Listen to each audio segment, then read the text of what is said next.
Hey, welcome back to the Backwoods Gourmet. Today we're going to make pastrami the easy way. Y'all stay tuned.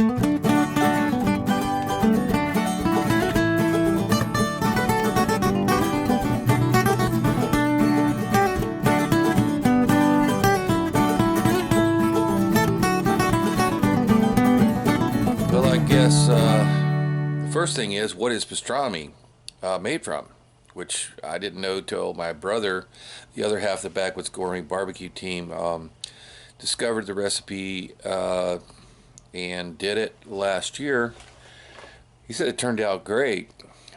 He started from a fresh brisket. What pastrami is a fresh brisket that has been cured with curing agent and then smoked.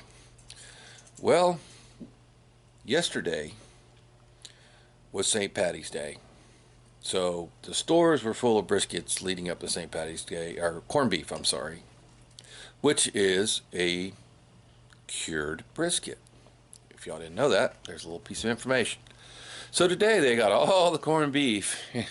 It's all on sale for like half price. So I found a nice piece of point, which is my favorite part of the brisket, and that's already cured. So we've just eliminated half the time and energy of curing that brisket. So it's already ready. All we gotta do is put it on a smoker, and of course give it the proper seasoning. Told you this is going to be the easy way. Here's our brisket point end, actually corned beef I should call it, and there's just 3 simple seasonings we need to add to it, or actually 4. We put some of our favorite seasoning, Seminole Swamp seasoning, on this first. It has a pretty fair amount of salt, and anybody who's ever known or eaten pastrami, you know it's got a pretty good crust of pepper on it, or other types of spices. So this is black pepper. We're going to coat one side. These are cracked peppercorn seeds. I'm sorry, not peppercorn seeds. These are coriander seeds. Okay, these are cracked peppercorn, which is black pepper. So we're going to give that a real good coat on the outside, almost completely covering it. And then what we have here, and this is what comes with your corned beef in that little package that's inside. And those are mostly mustard seed. We put these in the spice grinder and just cracked a few of them. We're going to give it a light coat of those also. So, I mean, if you got something you really like, use what you really like. Just because, you know, it's tradition, don't mean you have to do it. I'm always out of the box around here. So both sides of it with the combination black pepper, coriander, and mustard seed, and we'll just get them all kind of sticking to them. So, you know, when we slice that up, you're not going to get but just a little crunchy end of the, you know, on the edges. So we'll just try to get all the edges. I usually just dab them on what's left on the pan here, so it's not to waste any of our very expensive seasoning. So that's ready to go. We'll get it on smoke. Okay, folks, today this is the perfect size of a piece of meat to do on our 14-inch Weber Smoky Mountain. Just for ease of use, we still have our barbecue guru. We got the thing set on 258. It's a little high right now. Just dropped down to where it's supposed to be just now, actually. So we're hitting at 258, and we'll go ahead and put the corned beef on. We got our temperature probe right there for the barbecue guru, and I'm going to put it in fat side up. Normally do briskets fat side down, but we'll try fat side up on this, see how it works. And we'll put her in there. And cook time, I don't know yet, but we'll let you know at the end of the video how long it took. It's a pretty small piece of meat. Alright guys, it's been a couple hours. Let's go ahead and just take a quick look at it. Still sitting, you know, thanks to the barbecue guru, still sitting at 265.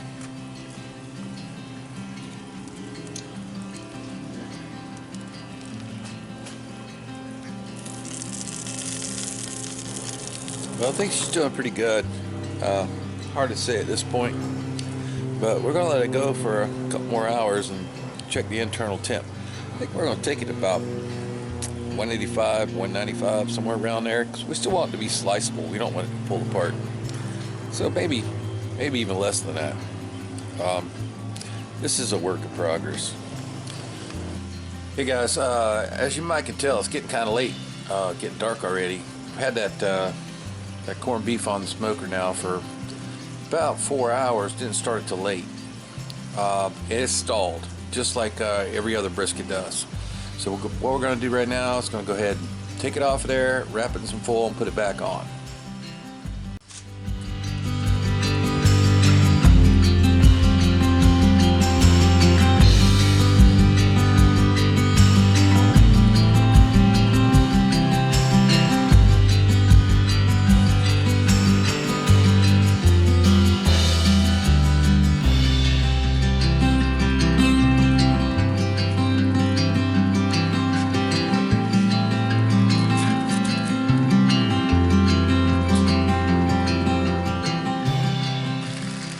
Check the internal temp. That is 189, 190. We're going to take it off. Let it cool. Get it off of there, and we're going to go ahead and spin it, because I think it might be a little overcooked at the minute. So we're just going to leave that open, and since this is a cold cut, or going to be a cold cut, we're going to let it cool completely. Of course, we might sneak a little peek here in a minute. Smells awesome. Alright, this thing's cooled down now. We're going to let it cool completely. We'll wrap it back up a little bit. We're just going to stick it in the house and let it cool down to room temperature and let it rest till tomorrow, and then we'll slice it. See you then.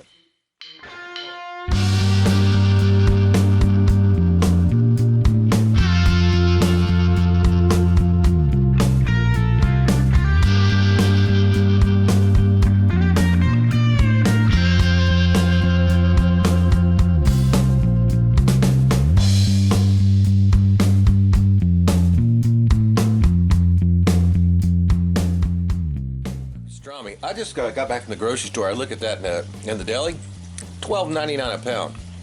We got this this point here piece of corned beef for $2.52 a pound at Walmart. So throw on a smoker, a little little salt and pepper and whatever else you want to put on it. Hey, you're saving big time money. So next thing we're gonna do is make a nice pastrami on rye grilled cheese sandwich for you. Okay, here's what you need to make our pastrami sandwich. We got we're making two here. We got 4 very thin slices of sweet onion, stick of butter. I got 2 slices of provolone, and then 2 slices of pepper jack for the second one. So one has provolone, one has pepper jack. Really, the only thing we got to do before we get we're getting our iron skillet ready, by the way, to go. We're gonna put our mayo on one side of our bread. And so that'll be ready to go, and then we'll put those 2 sides together. So this is just easier to do it now. I use the back of the spoon, works freaking awesome. Okay, the mayo, so basically mayo sandwich right there. Alright, so now we've got our number 8 skillet getting hot over there, and we'll go on to the next step. To get everything together where you start doing this, because it goes kind of fast once you get it over on the skillet.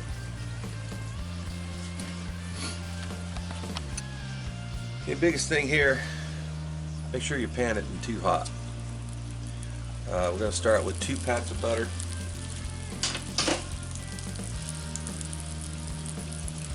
Put them right in there. We'll put our 2 slices of onion in. Just to soften them up a little bit. This again, you don't want your pan too hot. You don't want to burn your butter. I selected, out of all of our cast iron we have, I selected the thickest, heaviest pan I have, which is my good old Bass Pro Shops, built by Lodge. So we'll just saute that just to soften it.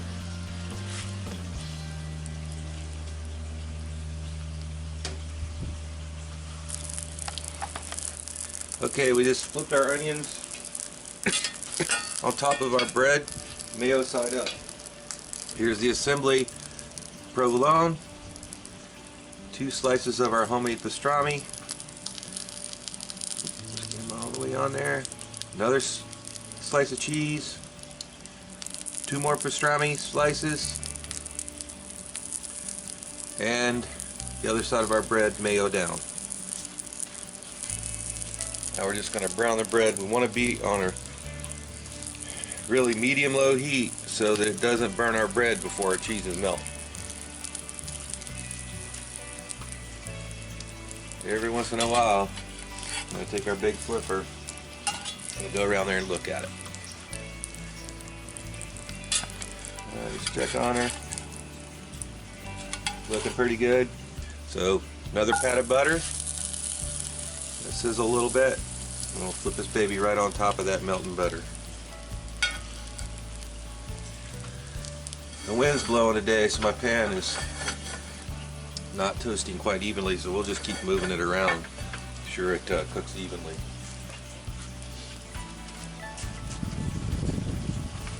Alright, I'm going to show you the assembly again real quick on the second one.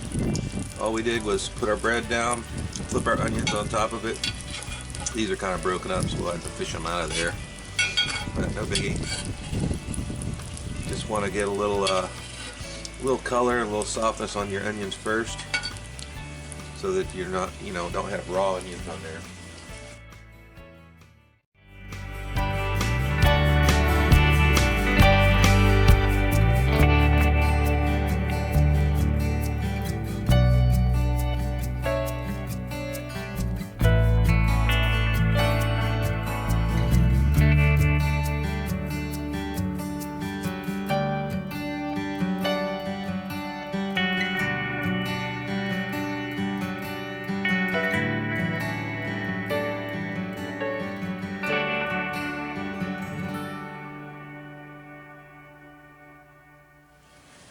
Okay, presentation time.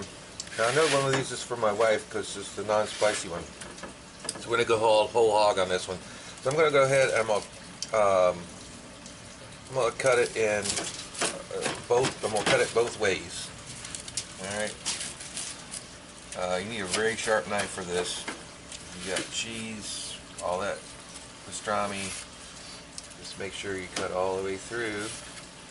And we have our little stabbers, much like they have at the restaurant, little skewers, bamboo skewers. We'll go ahead and poke one down each one of them just to make sure it doesn't fall apart. And we're going to arrange those on the plate, on a long plate. You could also do this as like an hors d'oeuvre. We'll alternate them back and forth. Let's tighten them up just a little bit.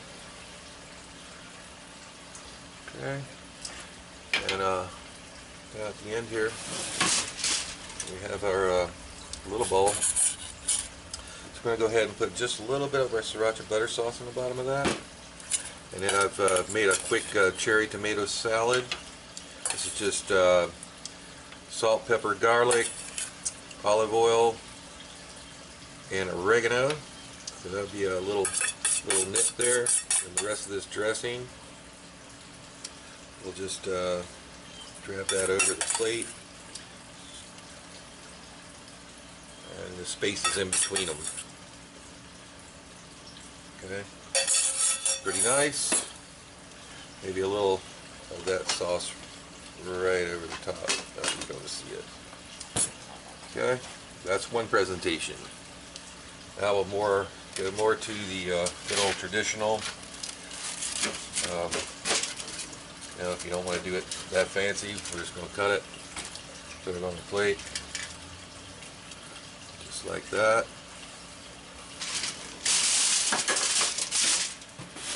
And that would be your more simple presentation. Maybe we'll still give it a stab, just to hold them together. And a little sriracha butter sauce. Homemade pastrami sandwiches 2 ways.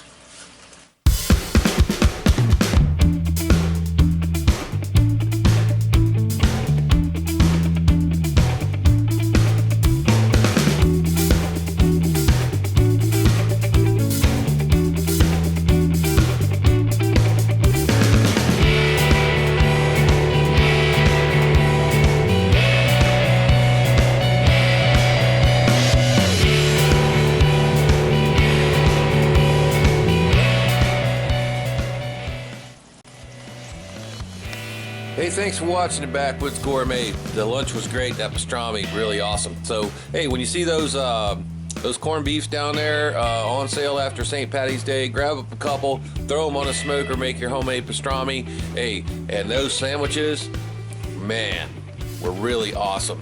So, as always, y'all keep subscribing, sharing, commenting on the page there. Hey, if you like what we're doing, hit that like button. We'll see you next time.